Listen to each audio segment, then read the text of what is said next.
يؤتي الحكمة من يشاء আসসালামু আলাইকুম রহমতুল্লাহ নাহমাদুহু ওয়া নুসাল্লি আলা রাসূলিহিল কারীম আম্মা বাদ। আজকের এই দর্সে আমরা আলোচনা করব মারিফাতুল আকাবির রুয়াত আনিল আসাগির, যে সমস্ত মহান রাবিরা ছোটদের থেকে বর্ণনা করেছেন সেই পরিচয় সম্পর্কে আমরা জানব। প্রথমে আমরা জানব এর পরিচয়।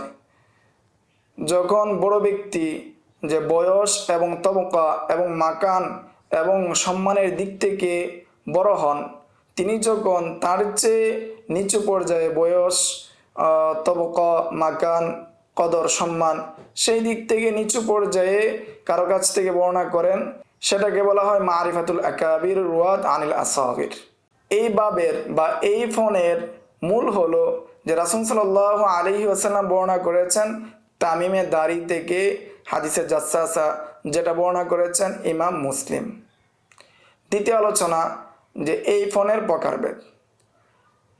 নাম্বার 1, যে রাবি বয়স এবং তবকার দিক থেকে বড় হবে মারবি আনহু থেকে, অর্থাৎ যার থেকে তিনি বর্ণনা করছেন তার থেকে তিনি বয়সে বড় হবেন এবং তবকার দিক থেকে বড় হবেন।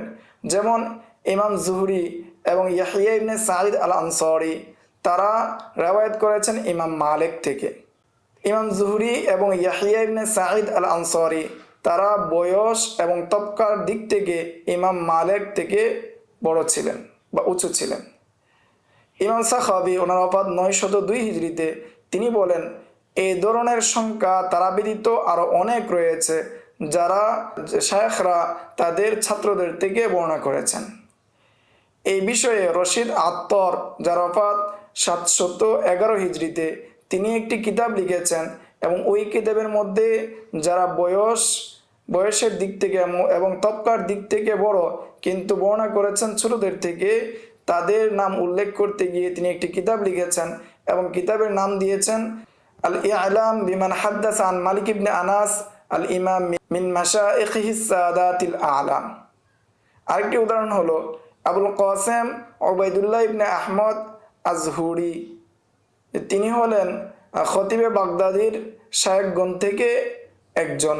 ওনার ওফাত অর্থাৎ খতিবে বাগদাদির ওফাত 463 হিজরিতে, যে তার থেকে অর্থাৎ আবুল কাসেম ওবায়দুল্লাহ ইবনে আহমদ আজহারি তিনি বর্ণনা করেছেন খতিবে বাগদাদি থেকে, তার তাসনিফাতের মধ্যে বর্ণনা করেছেন। ওই সময় খতিবে বাগদাদি, যে সময় তার উস্তাদ খতিবে বাগদাদি থেকে বর্ণনা করেছেন, আবুল কাসেম বর্ণনা করেছেন, সেই সময় খতিবে বাগদাদি যুবক অবস্থায় ছিলেন এবং ইলম অন্বেষণে ব্যস্ত ছিলেন। 2 নাম্বার প্রকার হলো যে রাবি বয়স এবং কদর অর্থাৎ সম্মান উভয় দিক থেকে মারবি আনহু থেকে বড় হবে। যে রাবি হাফেজ হবে, আলেম হবে এবং ফকি হবে, কিন্তু মারবি আনহু শুধু শায়েখ এবং রাবি হবেন। যেমন ইমাম মালিক তিনি বর্ণনা করেছেন আবদুল্লাহ ইবনে দিনার থেকে, এবং আহমদ ইবনে হাম্বল, ইসহাক ইবনে রাহওয়াই উভয়জন বর্ণনা করেছেন আবদুল্লাহ ইবনে মুসা আল আবাসি তার থেকে। তাহলে এখানে আহমদ ইবনে হাম্বল, ইসহাক ইবনে রাহওয়াই তারা আলেম, রাবি এবং ফকি মহান ছিলেন, কিন্তু বর্ণনা করেছেন তাদের স্তর থেকে নিচে ওবায়দুল্লাহ ইবনে মুসা, তিনি শুধু একজন রাবি ছিলেন। তৃতীয় প্রকার হলো রাবি উভয় দিক থেকেই বড় হবে। যেমন অনেক আলেম এবং হাফেজ যে তারা তাদের ছাত্রদের থেকে অথবা তাদের সাথীদের থেকে বর্ণনা করেছেন।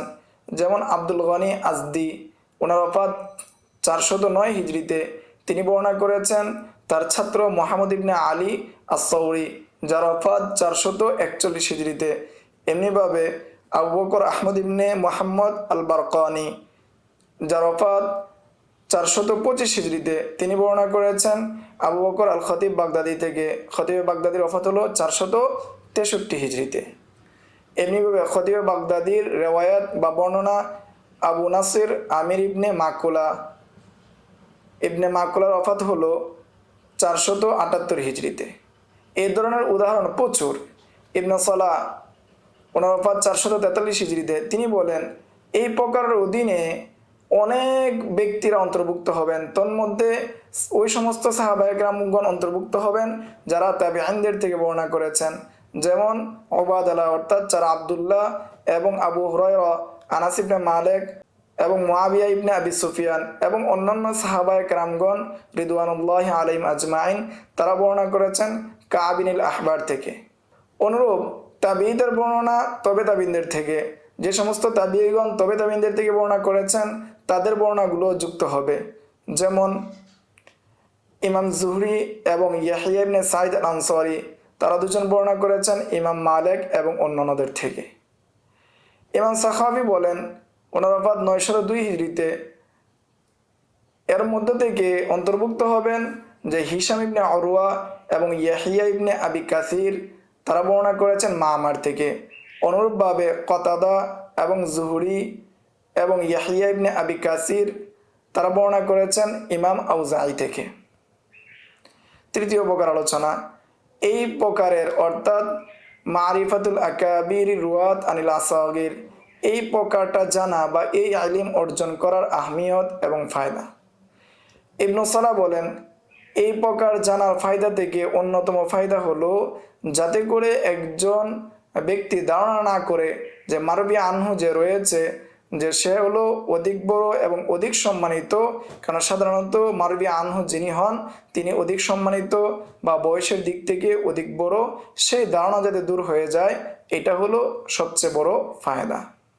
হাফেজ সাখাবী বলেন এটি গুরুত্বপূর্ণ একটি প্রকার উলুমুল হাদিসের, এটা মানুষদেরকে একটি উঁচু একটি এবং প্রশংসনীয় একটি কাজের দিকে আহ্বান করে এবং তাদের নফসের পরিশুদ্ধি অর্থাৎ তাদের আত্মার পরিশুদ্ধির দিকে দালালত করে।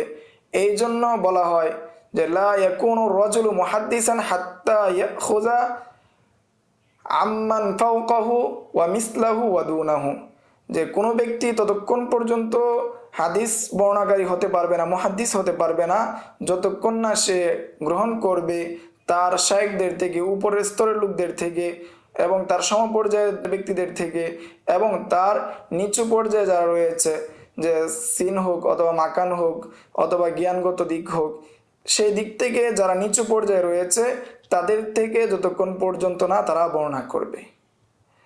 এবং এই প্রকারের জব্তের ফায়দা হলো এই যে ইনকিলাবের ধারণা দূর করা, ইনকিলাবের খৌফকে দূর করা। কেউ মনে করতে পারে যেহেতু তিনি ছোটদের থেকে বর্ণনা করছেন, হয়তো পারে সনদটা বিপরীত ছিল, যে মারবি আনহু যিনি তিনি হয়তো বর্ণনা করছেন তার থেকে, কিন্তু সনদটার মধ্যে ইনকিলাব হয়েছে, সেই যে একটা ধারণা, এই ধারণা দূর করবে এই জ্ঞান লাভের মাধ্যমে। এই ছিল মারিফাতুল আকাবির রুয়াত আনিল আসাগির সম্পর্কে সংক্ষিপ্ত আলোচনা। আসসালামু আলাইকুম ওয়া রাহমাতুল্লাহ। ومن يؤت الحكمة فقد أوتي خيرا كثيرا وما يذكر إلا أولو الألباب